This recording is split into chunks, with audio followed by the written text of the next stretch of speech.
आज जो चीज हम सीखने जा रहे हैं वो है आपके पास energy interconversion in simple harmonic motion. तो सबसे पहले हम सिंपल हार्मोनिक मोशन की बात करेंगे और फिर ये देखेंगे कि सिंपल हार्मोनिक मोशन के अंदर एनर्जी एक फॉर्म से दूसरी फॉर्म में कैसे कन्वर्ट हो रही होती है। तो आइए सबसे पहले सिंपल हार्मोनिक मोशन को एक एनिमेशन से समझते हैं। ये एनिमेशन मैंने fed.colorado.edu वेबसाइट से उठाई है, जिसमें आपके पास एक ये सिंपल पेंडुलम है जिसके अंदर होता क्या है बेसिकली कि एक ये स्ट्रिंग होती है यानी तार। उस तार के साथ आप क्या कर देते हैं, एक डब्बा बांध देते हैं यानी कोई मैश जोड़ देते हैं। तो अभी आप ये देख रहे हैं कि ये जो डब्बा है जब ये तार के साथ बंधा हुआ है तो ये रुका हुआ है। आप क्या करते हैं कि इसको जो है ना पोजीशन को चेंज करते हैं और अब आप इसको एक नई पोजीशन पर लेकर आते हैं। जैसे कि मैं यहाँ पर इसको लेकर आया हूँ। अब जैसे ही इसको मैं इस पोजीशन से छोड़ूंगा तो आप ये देखेंगे कि ये इस पोजीशन के इर्द गिर्द यानी जो इसकी रेस्ट पोजीशन थी या इक्विलिब्रियम पोजीशन थी, इसके इर्द गिर्द अपनी मोशन को बार बार क्या कर रहा है, रिपीट कर रहा है। तो ऐसी मोशन जो बार बार एक पॉइंट के अबाउट रिपीट हो रही हो, ऐसी मोशन को हम सिंपल हार्मोनिक मोशन कहते हैं। तो बेसिकली जो सिंपल पेंडुलम है वो सिंपल हार्मोनिक मोशन को एग्जीक्यूट करता है यानी कि परफॉर्म करता है। अब जब इस तार के साथ बंधा हुआ था डब्बा, तो आपके पास ये जो इसकी पोजीशन थी ये असल में मीन पोजीशन थी, जिसको हम इक्विलिब्रियम पोजीशन भी कहते हैं। और मीन पोजीशन पे ये डब्बा स्ट्रिंग के साथ जब बांधा हुआ तो ये रेस्ट पर है। तो जब आप इस डब्बे को डिस्प्लेस करके यानी कि एक नई पोजीशन पर लेकर के और जहां से आप उसको छोड़ रहे हैं वो जो पोजीशन है इसकी वो एक्सट्रीम पोजीशन है। अब आप दाएं जानिब भी किसी नई पोजीशन पर लेकर जाकर छोड़ सकते हैं और बाएं जानिब भी। तो ये दोनों जानिब जो पोजीशन होगी, आप जिस जानिब भी लेकर जाकर छोड़ेंगे वो क्या बनेगी, एक्सट्रीम पोजीशन। तो ये भी एक्सट्रीम पोजीशन है और ये भी एक्सट्रीम पोजीशन है। अब शुरू में आपने क्या किया होगा कि जब ये रेस्ट पर था तो आपने क्या किया कि एक फोर्स लगाई। फोर्स लगा के इसने कोई ना कोई डिस्प्लेसमेंट कवर की जिसकी वजह से ये एक नई पोजीशन पर आ गया। तो यानी कि आपने एक तरह से वर्क डन किया और वो जो वर्क डन है वो बेसिकली फॉर्म ऑफ एनर्जी है। तो यहां पर आप जब इसको मीन पोजीशन से एक नई पोजीशन यानी एक्सट्रीम पोजीशन पर लेकर आए तो वो जो वर्क डन आपने किया असल में वो वजह बना कि इसके अंदर एक और एनर्जी स्टोर हो गई है जिसको हम कहते हैं पोटेंशियल एनर्जी।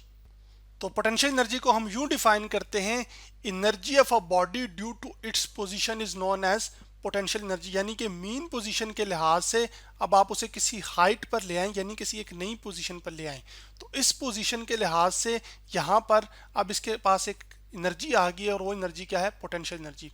और वो कैसे आई है, क्योंकि आपने वर्क डन किया यानी कि फोर्स लगाई और फोर्स लगाने की वजह से इसने यहाँ पर आप उसको डिस्प्लेस करवा कर ले आए हैं। तो यानी कि एक्सट्रीम पोजीशन पर जो सारी की सारी एनर्जी है वो पोटेंशियल एनर्जी है और वो मैक्सिमम है। अब बात करते हैं कि काइनेटिक एनर्जी जो कि k डॉट ई है वो एक्सट्रीम पोजीशन पे जीरो क्यों होती है और काइनेटिक एनर्जी होती क्या है। तो जो मोशन की वजह से एनर्जी होती है ना उसको हम काइनेटिक एनर्जी कहते हैं। तो energy of a body due to its motion is kinetic energy. अभी जब आप इस मैश को या डब्बे को इस मीन पोजीशन से इस नई पोजीशन पर लेकर आकर रखा हुआ है ना आपने, यानी इसको आपने हाथ में समझ लें कि होल्ड किया हुआ है, तो असल में ये मूव नहीं कर रहा उस वक्त। तो जब ये मूव नहीं कर रहा तो इस वजह से इसकी जो काइनेटिक एनर्जी है वो क्या है, जीरो है। क्यों, क्योंकि इसकी स्पीड क्या है, वो जीरो है। जब स्पीड जीरो होगी तो काइनेटिक एनर्जी भी क्या होगी, वो जीरो होगी। अब यही सब चीज ये इस एक्सट्रीम पोजीशन के लिए भी होल्ड करती है, क्योंकि आप दाएं जानिब भी जाके इसको डिस्प्लेस कर सकते हैं और बाएं जानिब भी लेकर जाकर छोड़ सकते हैं। अब बाकी चीजों को हम एक एनिमेशन से समझते हैं इसकी। तो अभी आप देख रहे हैं ये एनिमेशन मैंने दोबारा fed.colorado.edu की वेबसाइट से उठाई है, जिसमें ये जो मैच था पहले यहाँ पर रेस्ट पर था, इसके ऊपर मैं फोर्स लगा रहा हूँ और फोर्स लगाने की वजह से क्या कर रहा है, थोड़ी सी डिस्प्लेसमेंट कवर कर रहा है और ये एक नई पोजीशन पर आ गया, तो जिसकी वजह से इसके अंदर एक एनर्जी स्टोर होगी और वो है पोटेंशियल एनर्जी। और वो आपको इस ग्राफ में ब्लू से नजर आ रही है। अभी इसको मैंने यहाँ पर खुद रोका हुआ है जिसकी वजह से इस रेस्ट पर है, तो रेस्ट पर होने की वजह से इसकी जो काइनेटिक एनर्जी है वो इस पॉइंट पे क्या है, जीरो है। एक दफा इसको मैं आपके लिए पूरा प्ले कर देता हूँ। जैसे ही मैं यहाँ से छोड़ूंगा तो आप ये देखेंगे कि ये बार बार मोशन कर रहा होगा, तो एक फॉर्म से एनर्जी दूसरी फॉर्म में कन्वर्ट हो रही होगी। वो कैसे हो रही होगी, अब इसको मैं फ्रेम बाय फ्रेम करके दिखाता हूँ। तो ये वो पॉइंट है जहां पे पोटेंशियल एनर्जी क्या है, मैक्सिमम है, और काइनेटिक एनर्जी क्या है, जीरो है। अब मैं आहिस्ता आहिस्ता चलाता जाऊंगा और आपने साथ साथ लेफ्ट साइड पे देखते जाना है। तो अब आप ये देखेंगे जैसे जैसे मैं इसको छोड़ा, जैसे ही मैंने वहां से, तो आप ये देख रहे हैं अब ये जो पोटेंशियल एनर्जी है ना वो कम होती जा रही है, जबकि जो काइनेटिक एनर्जी है जो कि ग्रीन बार से रिप्रेजेंट हो रही है वो बढ़ती जा रही है। काइनेटिक एनर्जी क्यों बढ़ती जा रही है, क्योंकि ये मोशन में आ चुका था और इसकी स्पीड कंटिन्यूसली क्या हो रही होगी, वो बढ़ रही होगी, यानी मुसलसल बढ़ रही होगी। तो अब आप देख रहे होंगे कि जितना बार ये कम होता जा रहा है आपके पास ये। तो अब इसको मैं और जब प्ले करता जाता हूँ, आहिस्ता आहिस्ता लेके आता जाता हूँ, तो आप ये देख रहे होंगे कि एक टाइम ऐसा आएगा जब पोटेंशियल एनर्जी बिल्कुल ही ख़त्म हो जाएगी। तो वो सारी की सारी जो पोटेंशियल एनर्जी है अब वो तब्दील हो चुकी होगी किसके अंदर, काइनेटिक एनर्जी के अंदर। और पोटेंशियल एनर्जी क्यों ख़त्म होगी होगी, क्योंकि वो जिस रेस्ट पोजीशन के लिहाज से हाइट पर था ना, अब वो दोबारा उसी रेस्ट पोजीशन पर आ चुका है। उस वजह से यहाँ पर पोटेंशियल एनर्जी क्या हो चुकी है, ज़ीरो, जबकि काइनेटिक एनर्जी अब मैक्सिमम है। क्यों मैक्सिमम है, क्योंकि यहां पर इसकी स्पीड सबसे ज्यादा है। अब जब एनिमेशन को मैं दोबारा आपके लिए प्ले करूं तो आप ये देखेंगे कि ये इस पॉइंट पर आके रुकेगा नहीं, बल्कि क्या करेगा, आगे निकल जाएगा। क्यों निकल जाएगा उसको भी मैं फ्रेम बाय फ्रेम बताता हूं। अब ये इस पॉइंट पर रुकेगा क्यों नहीं, क्योंकि इसका जो इनर्शिया है वो इसको मजबूर करेगा कि ये यहां से आगे ही चलता जाए। इनर्शिया क्या होता है, तो इनर्शिया बेसिकली किसी भी ऑब्जेक्ट की वो प्रॉपर्टी है जो कि कोशिश ये करती है कि वो अपनी स्टेट को मेंटेन करे। यानी कि अगर वो रेस्ट पर है तो वो यही चाहेगी कि वो रेस्ट पर रहे, और अगर वो मोशन में है तो वो यही चाहेगी कि वो मोशन में रहे। तो यहाँ पर क्योंकि ये मैस जो कि स्ट्रिंग के साथ यानी तार के साथ बांधा हुआ था वो मोशन में था, तो वो यही चाहेगा कि वो मोशन में ही रहे। इस वजह से वो इस जगह पर रुकता नहीं है बल्कि आगे निकल जाता है, यानी कि मीन पोजीशन को शूट कर जाता है, ओवर शूट। तो अब आप ये देखेंगे कि जैसे ही ये मीन पोजीशन पर पहुंचा, ठीक है, वहां से क्या करेगा, आगे निकल जाएगा। अब ये आगे निकल रहा होगा, क्यों निकल रहा होगा, क्योंकि इनर्शिया की वजह से। अब आप ये देख रहे होंगे कि अब आपके पास जो है ना वो काइनेटिक एनर्जी कम होना शुरू हो जाएगी जैसे ही मीन पोजीशन को क्रॉस करेगा। क्यों, क्योंकि उसकी जो स्पीड है वो कम होना शुरू हो जाएगी, और वो स्पीड कम होने की वजह से एक हाइट भी अचीव हो रही होगी। अब तो आपके पास असल में एक पोटेंशियल एनर्जी दोबारा गेन हो रही होगी। तो जितनी जितनी पोटेंशियल एनर्जी में कमी आती जाएगी, सॉरी काइनेटिक एनर्जी में कमी आती जाएगी, उतना पोटेंशियल एनर्जी क्या होता जाएगा, बढ़ता जाएगा। तो फिर एक पॉइंट आखिर पर ऐसा आएगा जहां पर आपके पास पोटेंशियल एनर्जी क्या हो जाएगी, मैक्सिमम, और काइनेटिक एनर्जी क्या हो जाएगी, जीरो। काइनेटिक एनर्जी क्यों जीरो हो जाएगी, क्योंकि यहां पर आके इसकी स्पीड क्या होगी, वो खत्म हो गया। तो अब ये इससे आगे नहीं जाएगा बल्कि इससे वापस पीछे की जानिब आएगा। तो अभी आप देखिएगा जरा, अब इस पॉइंट के बाद ये अब क्या शुरू हो गया, पीछे आना शुरू हो चुका है। तो बेसिकली आपने एनिमेशन में क्या देखा कि जब इस मीन पोजीशन से ये इस एक्सट्रीम पोजीशन की जानिब जा रहा था,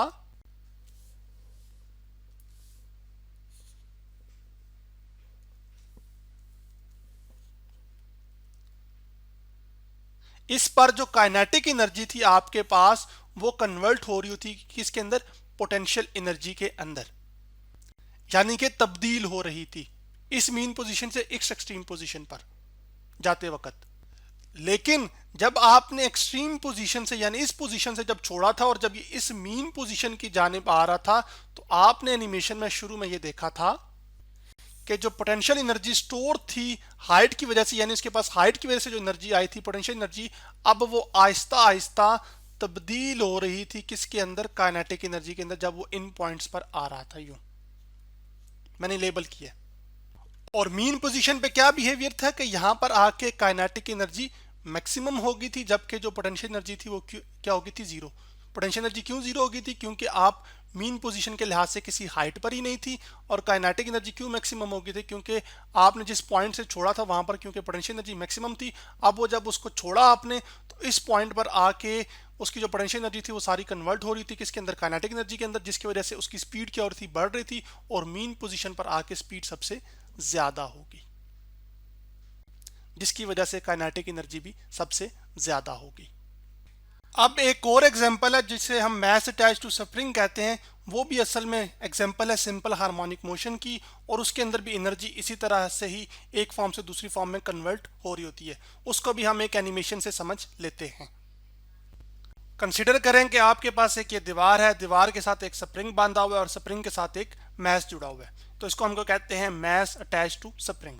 अब ना ही आपने स्प्रिंग को खींचा हुआ है और ना ही दबाया हुआ है, तो ये रेस्ट पर है, तो ये जो इसकी पोजीशन है वो असल में इक्विलिब्रियम पोजीशन है। आप क्या करते हैं कि आप इसको खींचते हैं और स्प्रिंग की जो लेंथ है वो बढ़ जाती है, तो मैं यहाँ से इसको बढ़ा रहा हूँ, तो यानी कि आप स्ट्रेच कर रहे हैं।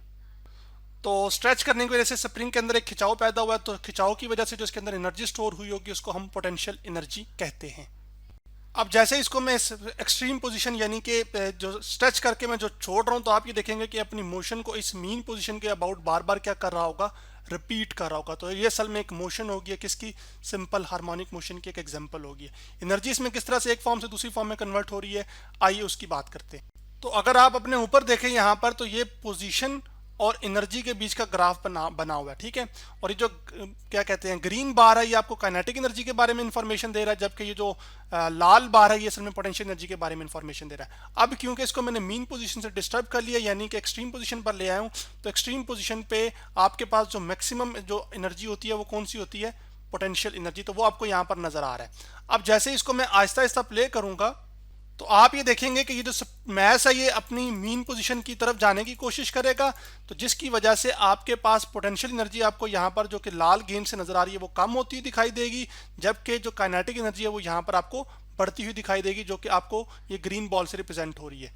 तो अब आप देख रहे होंगे एक ये वो पॉइंट है जहां पर आकर काइनेटिक एनर्जी और पोटेंशियल एनर्जी क्या होगी, वो इक्वल होगी। उसके बाद आगे क्या होगा कि आपके पास पोटेंशियल एनर्जी घटती जाएगी घटती जाएगी घटती जाएगी, जबकि जो काइनेटिक एनर्जी है वो बढ़ती ही जाएगी बढ़ती ही जाएगी बढ़ती ही जाएगी, और एक पॉइंट ऐसा आएगा जिसको हम मीन पोजीशन कहते हैं।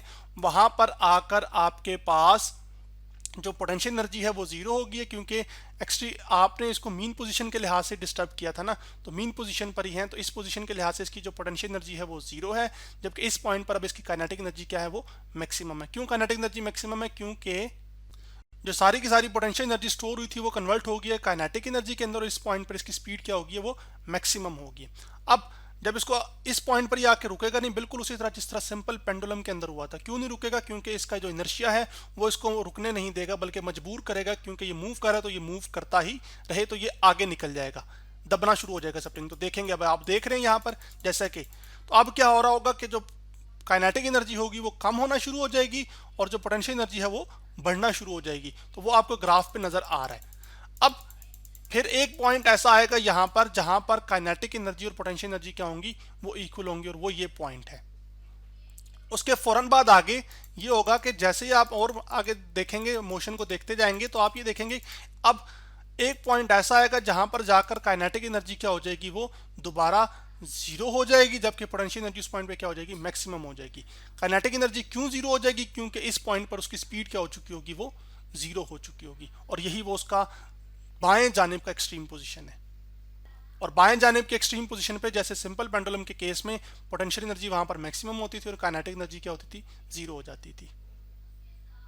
अच्छा, ये बात याद रखिएगा कि ये जो simple harmonic motion in a spring और जबकि सिंपल पेंडुलम में, इस केस दोनों के अंदर हम किसी किस्म का हवा का दबाव जो है वो कंसिडर नहीं कर रहे। इस वजह से ये मोशन कंटिन्यूसली चलती ही रहेगी, रुकेगी नहीं। लेकिन अगर हवा का दबाव शामिल होगा तो फिर ये मोशन कुछ लम्हों के बाद रुक जाएगी। उस चीज़ को मैं आपको एक एनिमेशन से बताता हूँ।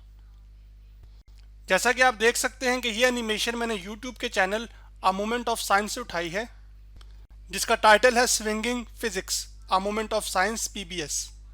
अब यहाँ पर क्या है कि एक झूला है जिसमें जो है ना एक लेडी बैठी है और उनके जो हस्बैंड है ना वो उनको पुश करते हैं। तो आप ये देखिएगा ज़रा, अब पहले ना वो रुकी हुई थी, उसने फोर्स लगाई, ठीक है, और फोर्स लगाने की वजह से वो क्या करने लगी, इस पॉइंट के अबाउट बार बार अपनी मोशन को रिपीट करने लगी, और कुछ लम्हों के बाद ये मोशन क्या हो जाएगा, इनका जो झूला है वो रुक जाएगा।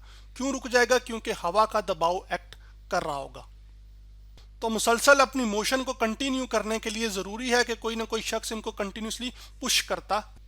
तो आज हमने क्या सीखा कि हमने energy interconversion in simple harmonic motion के बारे में जाना कि एनर्जी एक फॉर्म से दूसरी फॉर्म में कैसे कन्वर्ट होती है सिंपल हार्मोनिक मोशन के अंदर। तो उसके हमने दो केसेस देखे, एक सिंपल पेंडुलम का और एक मैस अटैच टू स्प्रिंग का।